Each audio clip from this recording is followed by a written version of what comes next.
It was supposed to be just another day in court, another case, another file on the judge's desk. But when his eyes lifted from the papers, everything changed. In front of him sat a man in handcuffs, a defendant like countless others. Yet this face stopped his heart cold. It was familiar, too familiar. The boy he once knew, the friend he had grown up with, now shackled and branded a criminal. What unfolded inside that courtroom was more than a trial. It was a collision of past and present, justice and prejudice. And the verdict would expose a truth no one was prepared to face.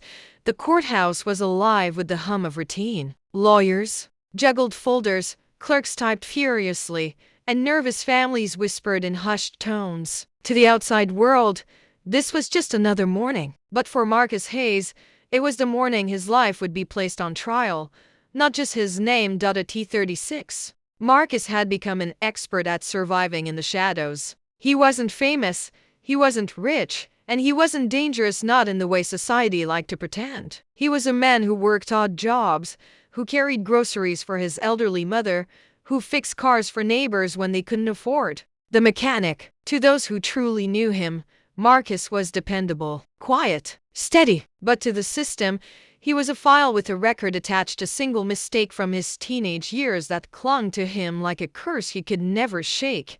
Marcus grew up in the east side of town, a place forgotten by developers but remembered by police. The sidewalks cracked under decades of neglect, corner stores doubled as survival hubs, and ambition often withered before it could bloom. Yet Marcus had once dared to dream. As a child, he sketched bridges and buildings in worn notebooks, telling his friends he wanted to design structures that would outlast him. But dreams like that rarely made it out of neighborhoods like his. School had been his first battleground. He asked questions, hungry to learn, but instead of praise, he was labeled disruptive. When textbooks were too outdated to answer his curiosity, teachers accused him of being lazy. And when he dared to defend himself, his tone was cold, angry. Slowly, the world shaped the narrative for him. Troublemaker, problem, threat. Labels that stuck even when he tried to peel them away. Still, Marcus carried on. He didn't fall into the traps that swallowed so many of his friends. He avoided gangs, resisted drugs, and refused to let bitterness harden him. But one fight in high school, a scuffle he hadn't even started, gave him a criminal record. From then on, every job application, every apartment search, every step forward seemed to slam into the same locked door. Yet, despite the setbacks, Marcus never stopped trying. He took night shifts cleaning restaurants, long days hauling boxes, whatever work kept food on the table. He cared for his mother when her health declined, walked his niece to school, and did his best to prove to the world and to himself that he was more than the mistakes written on paper. But that morning, as he sat in the defendant's chair, hands cuffed, eyes steady, Marcus could feel the familiar weight of judgment pressing down. To the jury, he was not Marcus Hayes. He was a black man accused of theft. And in a system where innocence often carried less weight than perception, that was enough to tip the scales against him. Across the courtroom, Judge Daniel Whitaker adjusted his glasses, scanning the case file. To him, this was supposed to be routine. Another docket, another defendant, another day of maintaining order. Daniel had built his reputation on being firm but fair, a man who trusted in the law because, for him, the law had always worked. He had been raised in safety, educated in privilege, protected by a system that had never doubted him. But when he finally looked up from the papers, his breath caught. The man in chains before him wasn't just a stranger. It was Marcus. A flood of memories came rushing back. Two boys racing their bikes down broken pavement, sharing peanut butter sandwiches, whispering about what they wanted to be when they grew up. For Daniel, it was like time had folded in on itself, showing him the brutal contrast between two paths that had once been so close. And now, here they were. One boy had become a judge, the other a defendant. The courtroom went on around them, attorneys shifting files, jurors settling in, the clerk calling order. But for Daniel, everything else blurred. He was staring at the ghost of his own childhood, alive but trapped in a system that had decided his worth long ago. The gavel came down. The trial began. And no one else in that room realized that this case was about to become far more than a question of guilt or innocence. It was about to expose a truth deeper than evidence, harsher than any verdict, and heavier than any sentence, and, once revealed, it would haunt everyone who witnessed it. The trial moved forward like a machine, efficient, cold, unyielding. Papers shuffled, voices echoed, and Marcus sat silently, a man swallowed by a process designed to speak over him. To most in that room, he wasn't Marcus Hayes. He was case #1174. The prosecution wasted no time painting him as a career criminal. They described him as someone who had grown up in a dangerous neighborhood, whose past record was proof of his tendencies. Their words dripped with carefully coded language, each phrase chosen to feed into unspoken fears. They never said because he's black, but every insinuation carried that weight. The evidence, circumstantial. A stolen watch found blocks from Marcus's home. A witness who claimed they saw a man who looked like him. Nothing definitive, nothing concrete, yet enough in the prosecutor's eyes to turn suspicion into certainty. Marcus's defense attorney tried to push back, but she was young, overworked, and juggling too many cases. Her arguments, though passionate, seemed drowned out in the tide of the prosecution's confidence. To the jury, she looked like she was grasping at straws, while the other side appeared steady, composed, rehearsed. Judge Daniel Whitaker listened, outwardly composed, but inside, his thoughts churned. He couldn't shake the image of Marcus as a boy, the kid who always carried a notebook, sketching rooftops and bridges, telling Daniel he'd one day design cities. And yet here Marcus sat, his wrists bound in steel. Daniel's mind whispered questions he had never let himself ask. How many others had sat in that chair, accused, condemned, dismissed, while he told himself the law was fair? How many had he sentenced, blind to the forces that had pushed them there? He shifted uncomfortably as the prosecution paraded witnesses, each one shaky, inconsistent, but all pointing to Marcus as the man who had committed the theft. The jurors leaned forward, hanging onto each word, their eyes darting toward Marcus with suspicion. Daniel could see the subtle tightening of their jaws, the way their gazes hardened. They had already begun to decide. Marcus felt it too. He sat still, back straight, refusing to let fear show, but inside, his chest burned. He had lived this moment 100 times before, in traffic stops that dragged too long, in store aisles where he was followed, in job interviews that ended. The moment his record came up, he knew what it meant to be presumed guilty before he could even speak. The weight in the room grew heavier with each passing hour. Evidence blurred into insinuations, insinuations into assumptions. And all the while, Marcus's life hung in the balance. By midday, the tension was suffocating. The defense brought in Marcus's employer, who vouched for his honesty, his reliability, his character. But the prosecution twisted it. Of course, an employer would defend his worker. Loyalty can cloud judgment. The employer left the stand, looking defeated, and Marcus felt another thread of hope snap inside him. In the gallery, whispers stirred. People exchanged looks, their expressions skeptical, guarded. Some shook their heads as if the verdict was already sealed. Marcus could feel their judgment, like invisible hands pressing him further into his chair. And Daniel felt trapped. As judge, he was supposed to be impartial, neutral, untouched by personal TIs. But how could he be impartial when the man before him wasn't just a defendant? He was the boy who once dreamed of building bridges, and now he was being crushed under one. The prosecutor's closing remarks thundered through the courtroom. This is not about speculation. This is about safety, about protecting our community. We cannot allow men like Marcus Hayes to slip through the cracks. Men like Marcus Hayes. The phrase echoed like a verdict before the verdict.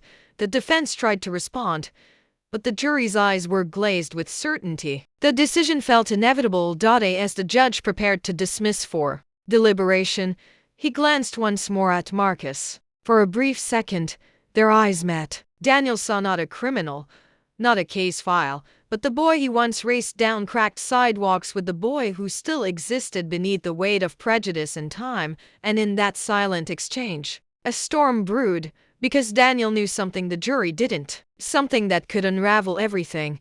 But revealing it would come at a cost neither man could have imagined. The jury filed back into the room, their faces stiff and unreadable. The air was thick, heavy, suffocating. Each step of their return echoed like a drumbeat, pulling Marcus closer to the edge of a cliff he hadn't chosen to stand on. The bailiff called for silence. Chairs creaked as everyone shifted forward, waiting for the words that would decide Marcus's fate. Marcus sat perfectly still, his pulse thudded in his ears, but he refused to lower his eyes. He had done this before, weathered suspicion, swallowed humiliation, carried the crushing weight of being judged before being heard. But this moment was different. This wasn't a traffic stop or a lost job interview. This was a verdict that could carve the rest of his life into stone. The jury foreman stood, clutching the slip of paper like it was a weapon. He handed it to the bailiff, who passed it to Judge Daniel Whitaker. Daniel's hands trembled ever so slightly as he unfolded it. His eyes scanned the words. His breath caught. The room seemed to tilt. Guilty. The word sliced through the air like a blade. Gasps rippled through the gallery. Marcus's mother clutched her chest, whispering his name. Marcus's stomach dropped, but he didn't flinch. He had prepared himself for this, though no preparation could dull the sting. The jury looked satisfied, as if they had restored some imaginary balance to the world. The prosecutor's lips curled into the faintest smirk, but Daniel's face paled. He was supposed to read the verdict aloud, stamp it with the authority of the court. Instead, his mind raced back to a summer afternoon when he and Marcus were 12 years old, racing bikes down the cracked pavement of their block. Marcus had crashed, scraping his knee. Daniel had offered his hand, pulling his friend up. He remembered Marcus's laugh, bright and unbroken by the world's cruelty. And now, here he was, shackled, condemned, with no one to pull him up. The courtroom waited. Silence pressed down, demanding the ritual be completed. But Daniel couldn't breathe. He couldn't swallow the lie that had just been delivered to him. His eyes flicked to the prosecution's evidence, thin, circumstantial, full of holes. He thought about the witness who had hesitated before pointing to Marcus, the inconsistencies ignored, the employer's defense brushed aside. He thought about the phrase, "men like Marcus Hayes," and suddenly, it hit him with the force of a hammer. This wasn't justice. This was theater, a performance dressed in legal language, powered by bias, and sealed by fear. Daniel's gavel hovered in his hand. He was supposed to bring it down, to finalize the verdict, but his arm felt like stone. Whispers spread. The gallery leaned in. The prosecutor's eyes narrowed, sensing hesitation. The defense attorney glanced up, startled. Marcus stared at Daniel, calm but unblinking, and in that silent stare, Daniel felt the weight of every decision he had ever made. How many men like Marcus had he sentenced without question? How many dreams had he signed away with a flick of his pen? For the first time in his career, he saw the truth.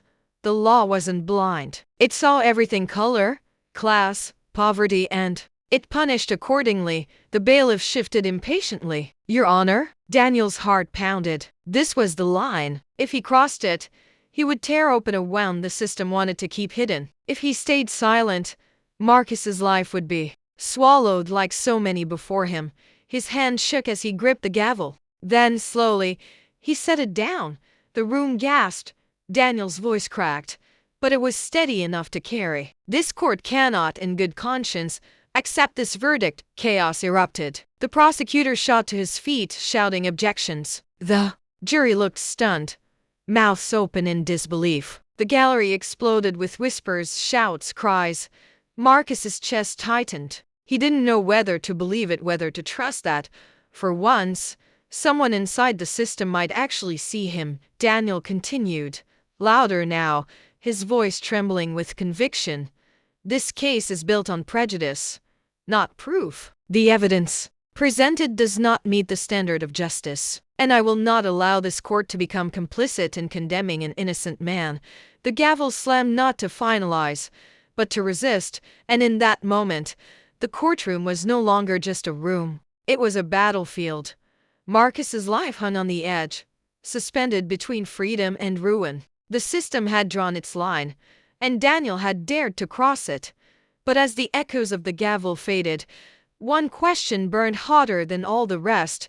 Had Daniel just saved his childhood friend? Or had he doomed them both? The courtroom didn't settle. It couldn't. The gavel's echo still vibrated in the walls, a rupture in the ritual everyone expected to unfold neatly. The prosecutor demanded to be heard, his voice rising, indignant, insisting that the judge had crossed a line. The jurors exchanged stunned glances, like actors stripped of a script, but Daniel didn't waver. His words had already left his mouth, and there was no pulling them back. He ordered the case reviewed, evidence re-examined, the verdict set aside until true justice could be pursued. His decision carried the weight of his authority, but also the risk of his career unraveling. He knew it. And yet, for the first time in his long tenure, he felt the strange relief of speaking truth instead of tradition.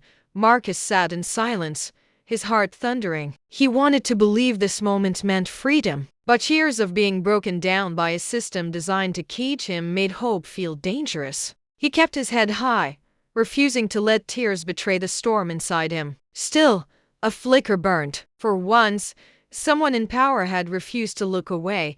The days that followed were a blur of headlines, debates, and outrage. News outlets ran with the story of the judge who refused a verdict. Commentators split along predictable lines. Some called Daniel a hero, others a traitor to the law. Social media lit up with hashtags, arguments, and the voices of those who saw in Marcus's story a reflection of their own lives.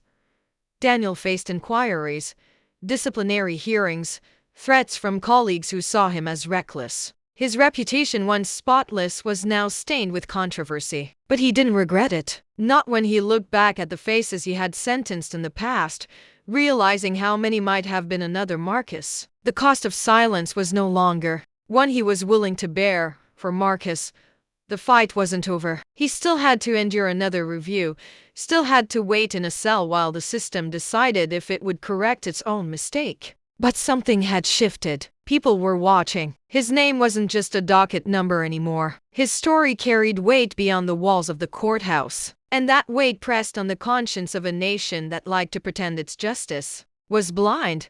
Weeks later, the case was dismissed for lack of evidence. Marcus walked out of the courthouse a free man, but not an unscarred one. Freedom didn't erase the months he had spent preparing for a future behind bars, the nights replaying his every step, wondering how it had come to this. It didn't erase the humiliation of chains on his wrists, or the quiet knowledge that if not for a single man's choice, he would have been swallowed whole. Daniel met him outside the courthouse that day. They didn't speak much, words felt small compared to the weight of what had passed. But in their silence, in the shared look between two boys who had grown into men divided by privilege and fate, there was something unspoken: gratitude, regret, and the acknowledgement of a world that had given them two very different maps to navigate the same streets. For Marcus, the fight wasn't just personal anymore. He became a voice, sometimes trembling, sometimes fierce, speaking about the cracks in the system, about the millions whose stories ended differently than his. People listened, not because his experience was unique, but because it was painfully common.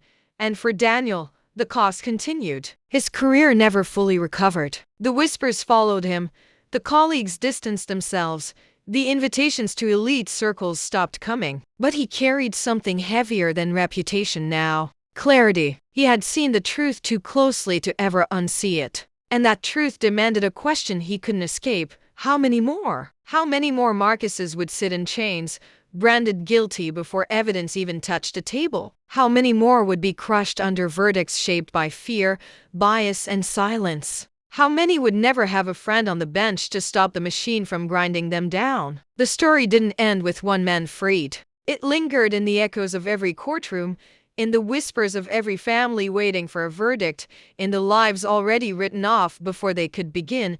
And as Marcus walked into his uncertain future, and Daniel into his uncertain career, one truth became undeniable: this was never just about a single trial. It was about a system that had been on trial all along, and the verdict is still waiting. So the question remains: how many more lives must be broken before justice finally means what it claims to? Marcus walked free, but freedom didn't erase the scars. And Daniel? He carried the weight of a truth that had shattered his faith in the very system he once served without question.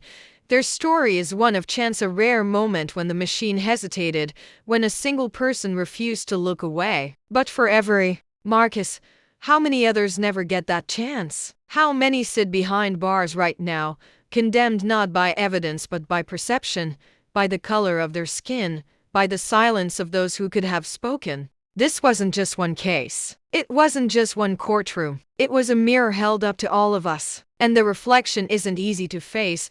The question is, what do we do with it? Do we shake our heads, say that's tragic, and move on? Or do we sit with the discomfort, the anger, the injustice, and let it push us to demand something better? Because until stories like Marcus's stop being common, until justice is truly blind, the verdict is still unfinished. So I'll leave you with this. If you were in that courtroom, watching it unfold, would you have spoken up? Would you have stayed silent? And more importantly, what will you do now that you know?